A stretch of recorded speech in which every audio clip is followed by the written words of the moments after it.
እስኪ አንድ ጥያቄ ልጠይቃችሁ ምዕመናን። አሁን እዚህ ቤተክርስቲያን ገብቼ አንድ ብራና ብሰርቅ ምን ታደርጋላችሁ? አላረገውም። አይዟችሁ። ብሰርቅም እንደምታደርጉ ሁላችሁ በድንጋይ አትቀጠቅጡኝም?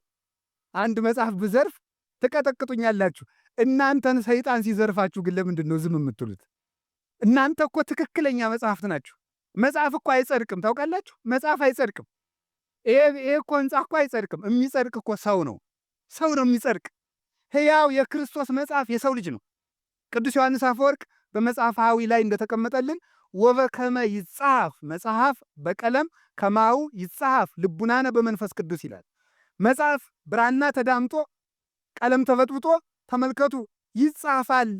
የሰው ልጅ ግን የሚጻፈው በመንፈስ ቅዱስ ጸሐፊነት ነው ይላል። የሰው ልጅ ንጹሕ ሰሌዳ ነው፣ አካላዊ ቃል የሚቀረጽበት ኢየሱስ ክርስቶስ በመንፈሰ ልደት የሚያድርበት እመቦ ዘዐቀበ ቃሌ አነ ወአብን መጻቤሁ ወንገብር ምዕራፈ ውስቴቱ ብሎ እንደተናገረ ክርስቶስ የሚያድርበት አካላዊ ቃል የሚናገርበት ሕያው መጽሐፍ የሰው ልጅ ነው። ቅዱስ ጳውሎስ እንዲህ ይላል ገላትያ ምዕራፍ 2 ቁጥር 20 ላይ ተመልከቱ። አንሰ ኢሃሎኩ ወበሕይወተ ክርስቶስ ሃሎኩ ይላል። እኔ ሙቻለሁ ይላል ቅዱስ ጳውሎስ። እኔ ሙቻለሁ ክርስቶስ ግን በእኔ ይኖራል ይላል። ምን ማለቱ ነው? እኔ ሙቻለሁ ክርስቶስ በእኔ ይኖራል ምን ማለቱ ነው? የእኔ ፈቃድ አልቋል። ልብላ፣ ልጠጣ፣ ልመስገን፣ ልሾም የሚለው የእኔ ፈቃድ አልቋል። አሁን በእኔ የሚኖረው ክርስቶስ ነው። በእኔ የተገለጠው ክርስቶስ ነው። እኔ የክርስቶስ ሰሌዳ ነኝ። ስጾም፣ ስጸልይ፣ ስከሳ፣ ስሰደድ፣ ስሰቃይ ያን ጊዜ እንደ ብራና እየተፋቅኩ ነው። ከዚያ በኋላ ፈቃደ ሥጋዬ ለፈቃደ ነፍሴ ሲገዛ አካላዊ ቃል ኢየሱስ ክርስቶስ በእኔ በረድኤት አድሮብኝ በእኔ ይነበባል። ስለዚህ ምን አለ ጳውሎስ ማለት ይላሉ አባቶቻችን ልሳነ ክርስቶስ ማለት ነው። የክርስቶስ አንደበት፣ የክርስቶስ አፍ፣ የክርስቶስ ቃል ማለት ነው። ፍጹም ያደረበት። ለዚህ ነው ቅዱስ ጳውሎስ እኔ ሙቻለሁ ክርስቶስ በእኔ ይኖራል ብሎ የሚናገረው። ስለዚህ ነው። ስለዚህ ሰው የክርስቶስ መጽሐፍ ነው። ማንም የሆነ ያልሆነውን ሲጽፍባችሁ ዝም ብላችሁ አትዩ። ብራና የተከበረ ጸሐፊ፣ ያወቀ ጸሐፊ፣ የተማረ ጸሐፊ ነው የሚጽፍበት። ማንም ሰው መጥቶ አይለቀልቅበትም። ቀለሙም ተመርጦ ነው፣ እውቀቱም ተመርጦ ነው። የተጻፈ ሁሉ ብራና አይደለም። በብራናማ ተረትም አለ።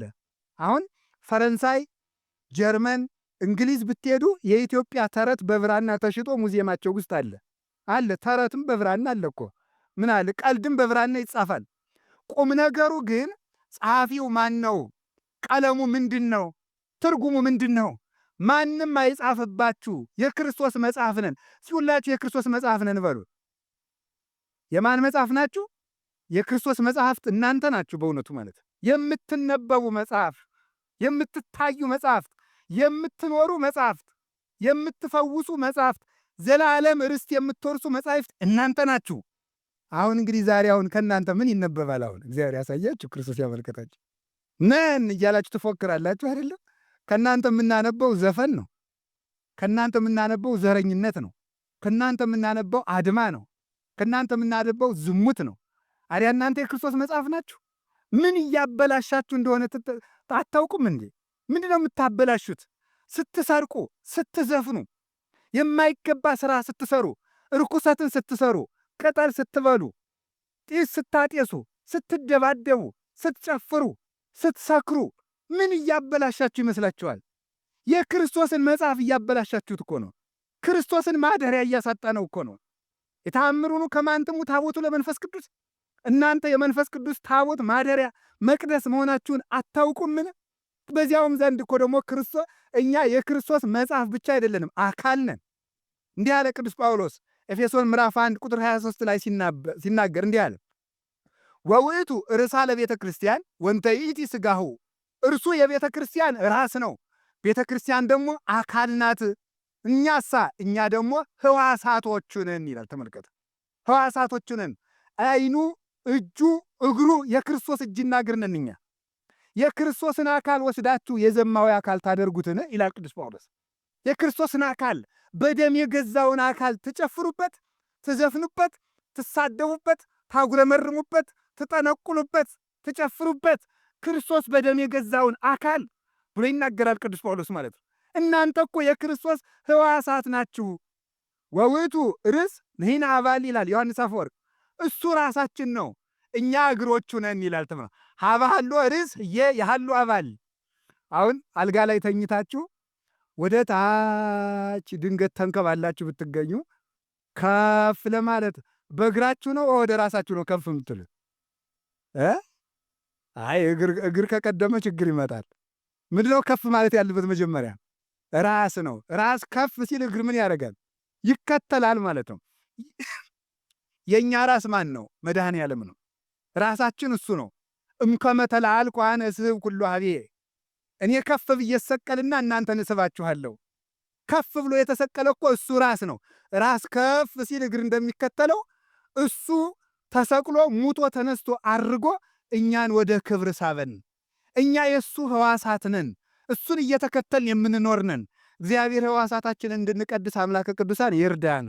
ስለዚህ የእኛ አለ ተመልከቱ፣ አንትሙ ወየአምሩክሙ ከመ መልእክተ ክርስቶስ አንትሙ፣ እናንተ የክርስቶስ መልእክተኞች ብቻ አይደለም መልእክቶች ናችሁ።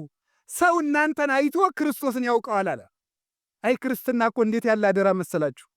ሰው እናንተን አይቶ ክርስቶስን ያውቀዋል። በሞት ያፈርሰው። እስኪ አንድ ጥያቄ ለሕሊናችሁ ጠይቁት። አሁን እናንተን አይቶ ሰው ክርስቶስን ያውቀዋል? እኔን አይቶ? እኛ ስንበላውን ሰው ክርስቶስን የሚያዩ ዲያብሎስን። እኛ ስንሳደባውን በእኛ የሚታየው ማን ነው? ዲያብሎስ እኮ ነው የሚታየው። ከየትኛው ክርስቶስ በየት ይታይ? በትዳሩ ይታይ? በምንኩስናው ይታይ? በዲያቆናቱ በቀሳውስቱ ነው ወይስ በሴቶች ነው? እስቲ አሁን ሴቶቹስ ባለባበሷችሁ ባኗኗራችሁ ማንን ነው የምታሳዩት? ክርስቶስን ነው የምታሳዩን? ፈረንጅ ነው የምታሳየው? ክርስቶስን የሚያሳየን እንፈልጋለን።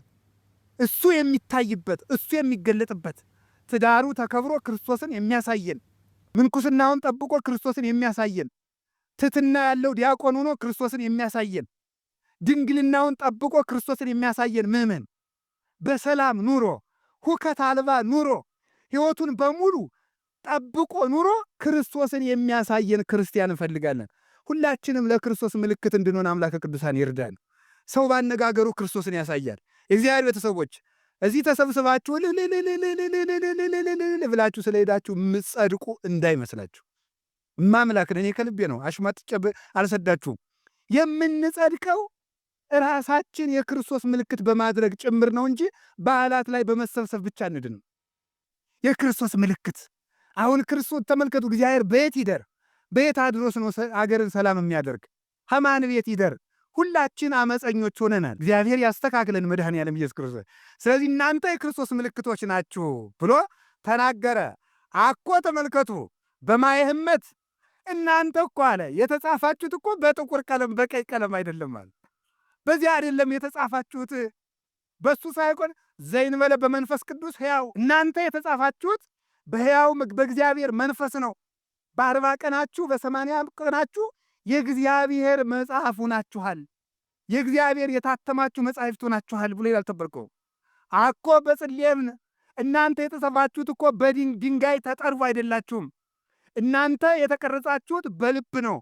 ይህን ይዞ ወዲያ አንዱ አላዋቂ በአዲስ ኪዳን ታቦት አያስፈልግም ብሏል፣ እናንተ መጽሐፍ ናችሁ ብሏል። ይሄ የተናገረው ይኸውላችሁ ሰው የክርስቶስ ፍጹም ማደሪያ መሆኑን ለማመልከት ነው እንጂ ታቦት አያስፈልግም ለማለት አይደለም። ቃሉን በልቡናችን ስለቀረጸው ታቦት አያስፈልግም ይላል። እንዲያ ከሆነ ታዲያ ታቦት በጣም ጥሩ፣ ይሄ እንኳን ተተኮሰ። አሁን እኔ ልነግራችሁ ነው። እኔ ስለ ያው እግዚአብሔር ይሄ ነገር ቢቀር ጥሩ ነው፣ ግን ይቅር በሉኝ። ምክንያቱም ተመልከቱ እንደዚህ ያለ ነገር አሁን ምን ያደረገ፣ በቀደም ራሱ መስቀል አደባባይ እየፈነዳ ስንት ሰው ሲያስደነግጥ አይቼዋለሁ በእውነቱ። ስለዚህ አይረባም ይሄ እውነቱ። ይሄ ሰንደቅ ዓላማው ጥሩ ነው። እንደዚህ ያለው ነገር ግን ቢቀር መልካም ነው። እውነቴን ነው። ከዚህ በኋላ በየትኛውም እዚህም በመስቀል መመሪያውን ብፁዕ አባታችን አጠፋው ማስተካከለው በኋላ ይሰጡናል። እኔ ግን የመስቀል አደባባይም የጥምቀትም አስተማሪዎች ካላችሁ ይሄ ምንም ትርጉም የለውም በእውነቱ ማለት። እዚያ ላይ ደግሞ እየፈነዳ ሰው ማስደንገጥ እውነቴን ነው። በእርግጥ እንቅልፉ ለመጣ ሰው ያነቃል፣ ደህና ነው አይደለም። ስለዚህ ይሄ ነገር ይቅር ነው። ቢቀር አይሻልም? የእኛም አይደለም ምን ያደርግልናል? ይሄ በእውነቱ ከቃሉ ጋር ናችሁ። እግዚአብሔር ከሁላችን ጋር ይሁን። ስለዚህ እናንተ ታቦት፣ ስለዚህ እናንተ መጽሐፍ አያስፈልግም ታቦት አያስፈልግም አይደለም፣ ቃሉን በልባችን ስለጻፈው ታቦት አያስፈልግም ካል ቃሉ በልባችን ስለተጻፈ መጽሐፍ ቅዱስም አያስፈልግም ባልን ነበር። ግን አይደለም። ይሄ የተናገረው በአዲስ ኪዳን ፍጹም የክርስቶስ ማደሪያዎች ሆናችኋል። በመንፈስ ረድኤት አይደለም። እግዚአብሔርን ጥግ ጥጉን አትፈልጉት፣ ከውስጣችሁ ፈልጉት። አሁን ዛሬ ከቅድስት አርሴማ ደብር ስለሆነ እዚህ ለአንድ ነገር ማስተላለፍ ስለፈለግኩ ነው። በዚያው ሰው ቅድስት አርሴማ ደብር ይመጣና ሱባኤ ገባና በመጀመሪያው ቀን አርሴማ እንድትገለጥለት ይፈልጋል። በሁለተኛው ቀን ኋላ ቀይ ሰው ባየ ቁጥር አርሴማ ተገልጣልኝ። ይሄ ነውር ነው በእውነቱ ማለት ነው። እንዲህ ያለ ትዕቢት በእውነቱ ምን ያደርጋል? እንዲሁ በእውነቱ ማለት ነው። በዚያውስ ላይ እውነቴን ነው የምነግራችሁ። በዚያውስ ላይ እኛ ክርስቶስ በልባችን አድሮብን እያለ በሕልም ታየን ማለት ምንድን ነው? ይሄ ክርስቶስን በዳሪ እንይ ማለት ከውስጣችን እኮ አለ። ስጋውን ስትበሉት ደሙን እስቲ ክርስቶስን አይቶት የሚያውቅ ይሄ የሰው ክዷል። ክርስቶስን አይታችሁት አታውቁ? ስጋው የማን ነው? ደሙ የማን ነው? እና ስታስቀድሱ ማንን ነው የምታዩት? ክርስቶስን አይታችሁታል እኮ። በሕልሜ ቀይ ሰው አየሁ እያልክ ደስ የሚልህ ለምንድን ነው?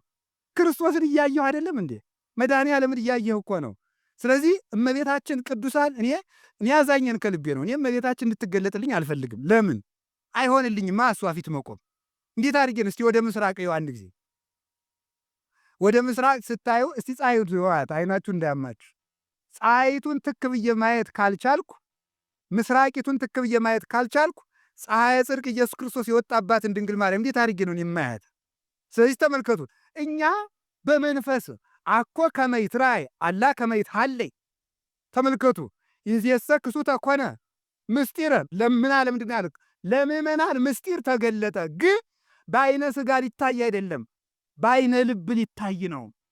በእምነት አይን ነው የሚታየው። ምክንያቱም ሰይጣን እየተገለጠ ስለሚያሳስተን ነው። ማርያም ነኝ ብሎ ሊገለጥልኝ ይችላል። ቅድስት አርሴማ ነኝ ብሎ ሊገለጥ ይችላል። እስመ ለሊሁ ሰይጣን ይትመሰል በመላከ ብርሃን። ሰይጣን ራሱ ሚካኤል ገብርኤል ነኝ ይላል አለ እኮ መጽሐፍ ቅዱስ ጳውሎስ እኮ ነው ያለ። ሰይጣን ራሱ መልአክ ነኝ ብሎ ይገለጣል። በዚህ ትደነቃላችሁ፣ ክርስቶስ ነኝም ይላል። ክርስቶስ ነኝ ብሎ ይገለጣል ገና ሐሳዊ መሲህ። ስለዚህ ህልም ተከታዮች አትሁኑ። ህልም ተከታዮች እንዲያውም አባቶቻችን ይናገራሉ። ይሄ አሁን ምን ያደርጋል ሰው? ውሃ ገብቶ ሲያድር በህልሙ ከተማ ልገባ ነው ይላል። ቤት ሲቃጠል ሲያየው ምን ሊያደርግ ነው? ልሞት ነው ይላል። ቀይ ቀይ አበባ ሲያይ ላገባ ነው ይላል። ይሄ ኖር አይደለም እንዴ? እውነቴን ነው የምነግራችሁ። መሬት ሲቆፍር በአድዋማ ሲያድር ልሞት ነው መቃብሬ። ይሄ ይውላችሁ በስቶ ነው። እሳት በህልማችሁ ካያችሁ እሳታችሁ በስቶ አድሯል ማለት። መሬት ካያችሁ መሬት ባህሪያችሁ ሰልጥኗል ማለት። ውሃ ካያችሁ ውሃ ባህሪያችሁ ውሃ አብዝታችሁ ጠጥታችኋል። ሌላ ትርጉም የለው። መሮጥ አቅቷችሁ እዚያው እየረገጣችሁ በህልማችሁ ካዳራችሁ ነፋስ በስቷል ማለት። ሌላ ምንም የለው፣ ትርጉም የለው። በቀር ቀይ ባለያችሁ ቁጥር እመቤታችን፣ ጥቁር ባያችሁ ቁጥር ሰይጣን ብትሉት የማይሆን ነገር ነው ማለት ነው። ስለዚህ ዚያሬ ቤተሰቦች እግዚአብሔርን በአፋ እንደ ሐሳውያን በራእይ በአፋ በህልም ወይም ደግሞ እንደ ሐሳውያን ብቻ ሳይሆን እንደ ዘመነ ነቢያት በምሳሌ በትንቢት በራእይ ሳይሆን ክርስቶስን የምናየው ምንድን ነው አለ?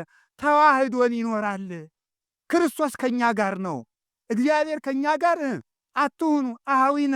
ተመልከቱ፣ ኢንፈቅድ ትኩኑ አብዳነ በእንተ መንፈስ ቅዱስ አንደኛ ቆሮንቶስ ምዕራፍ 12 ላይ ምእመናን ወንድሞቻችን እህቶቻችን አለ ቅዱስ ጳውሎስ ስለ መንፈስ ቅዱስ ሞኞች አትሁኑ ማለት መንፈስ ቅዱስ በእናንተ አድሮ እያለ ታምር ካላደረገልኝ ብላችሁ ተለይቶኛል አትበሉ አለ። ራእይ ስላላያችሁ ህልም ስላላያችሁ ከቅድስት አርሴማ ከደብሯ መጥታችሁ ሱባኤ ግቡ፣ ትክክል ነው። ሱባኤ ገብታችሁ ግን ህልም ስላልተገለጠላችሁ ኢንፈቅድ ትኩኑ አብዳነ መንፈስ ቅዱስ ተለይቶኛል አትበሉ። መንፈስ ቅዱስ በራእይ ብቻ አይደለም የሚገለጠው፣ ሳታውቁት ጥያቄያችሁን መልሶላችሁ ይገኛል። እናንተ ጾሙን ጹሙት፣ እናንተ ጸሎቱን ጸልዩት፣ እናንተ ስግደቱን ስገዱት፣ ሥርዓተ ቤተ ክርስቲያን ጠብቁ፣ ክርስቶስን በፍጹም ልባችሁ አምልኩ። እንዲያ ከሆነ ክርስቶስ ጥያቄያችሁን ይመልስላችኋል። እናንተ ራሳችሁ መጽሐፍ ናችሁ። ክርስቶስ በእኔ አለ። ዘበላ ሥጋዬ ወሰቴ ደሜ አነ ይሄሉ ምስሌ ውእቱኒ ይሄሉ ምስሌ። ሥጋዬን የበላ ደሜን የጠጣ እኔ ከእርሱ ጋር እኖራለሁ ብልሃል። ባይገባኝም በምሕረትህ በይቅርታ ሥጋህን ደምን ተቀብያለሁ። ሥጋዬን ደሜን ከተቀበለ ሰው ጋር እኔ ያለው ብልሃልና አትለየኝ፣ ከእኔ ጋር እንዳለ አምናለሁ። ጥያቄን መልስልኝ፣ ያም ባይሆን ፈቃድ ይሁን ብለን ዝም ማለት ነው የሚሻለን። አምላከ ቅዱሳን የሁላችሁንም ጥያቄ ይመልስላችሁም። ግን ምልክት ተከታይ ከመሆን እግዚአብሔር ይሰውረን። ይሄን ካልኳችሁ የእኛ መጽሐፍ እናንተ ናችሁ በሉ እስኪ ሁላችሁ። የእኛ መጽሐፍ የማን መልእክት ናችሁ አለ? የክርስቶስ መልእክት። ታሪኩን ስንጠቀልለው ጌታችን መድኃኒታችን ኢየሱስ ክርስቶስ በዚህ ዓለም 33 ዓመት ከ3 ወር ተገልጦ 3 ዓመት ከ3 ወር ወንጌልን አስተምሮ ወንጌል በምድር ሲረዳበት ለድኅነተ ዓለም በማእከለ ምድር በቀራንዮ ተሰቅሎ ዲያብሎስን ደምስሶ ሥጋውን ቆርሶ ደሙን አፍስሶ ክሶ ገነትን ከፍቶ 5500 ዘመን ከነበርንበት ባርነት አውጥቶ ሙስና መቃብርን አጥፍቶ ተነስቶ ትንሣኤን መስርቶልን የእኛን እርገት በእርገቱ መስርቶልን አድርጓል። ዳግመኛም ለፍርድ ይመጣል። እንዲህ የሆነው አምላካችን ጌታችን መድኃኒታችን ኢየሱስ ክርስቶስ በምን አወቅ ነው ስንል የክርስቶስ መታወቂያው ሐዋርያት ናቸው። ተመልከቱ። ተመሰሉ ኪያዬ ተመሰሉ በከመ አነ እትሜሰሎ ለክርስቶስ፣ እኔ ክርስቶስን እንደምመስል እናንተም እኔን ምሰሉ። ተመልከቱ። ክርስቶስን ምሰሉ አለን። ክርስቶስን ለመምሰል ማንን መምሰል ነው? ክርስቶስን መምሰል ማለት እንደማን ነው ብለን ብንጠይቅ እንደ ጳውሎስ ብለን እሱን እንድንመስል እኔ ክርስቶስን እመስላለሁ፣ እኔ ክርስቶስ እንደመሰልኩ ደግሞ እናንተ እኔን ስትመስሉ ክርስቶስን ትመስላላችሁ አለ። ያ ማለትን ማለት ነው የክርስቶስ መታወቂያው ሐዋርያት ናቸው ማለት